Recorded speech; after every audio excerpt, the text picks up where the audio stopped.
So now, in the last 10 minutes, I want to go back to the Mediterranean diet. And I want to go back to that idea of it being how we eat. I want to go back to that idea of this being more of a lifestyle. So it is eating in moderation. So it's that idea of our portion size, and it's eating what's in season. If we think about what's in season, it's foods that are fresh. It's foods that are minimally processed. So minimally processed foods have more nutrients. If we eat foods that are in season, they're foods that are also cheaper. Physical activity is so important. And if we think about the Mediterranean diet, it's leisure activities outside. It's walking somewhere. It's cycling somewhere, not necessarily structured. And rest is important in terms of a balanced lifestyle, a healthy lifestyle.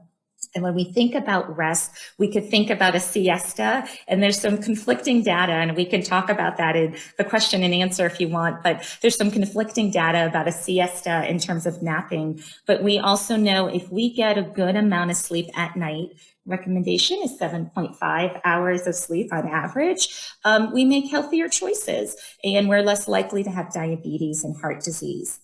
We've talked about the socialization and the social involvement in terms of the Mediterranean diet, but we can also think about that idea of that quality of the warmth that we feel with eating with others. And if we involve our family with the cooking process, or we cook at home, then we can control what's in our foods. And we can then control the portion size, and we can control not just the foods, but we can also maybe enjoy our foods more. That idea of enjoying a food that we've made ourselves.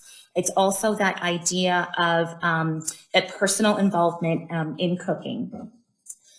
So the last part slide that I'd like to share is really that idea of how we eat. When we think about how we eat, I think about the emotional aspects of eating. When we think about the emotional aspects of eating, we know mood and diet, they're bi-directional. Our mood can impact our food choices can impact our mood. And that's really important when we think about that, because it's such a personal decision, foods that we eat, and foods can give us comfort. So for the interaction in the chat, and let me go ahead and pull up the chat button. I want to talk about comfort foods, but I want you to tell me, please, what is your favorite healthy comfort food and why?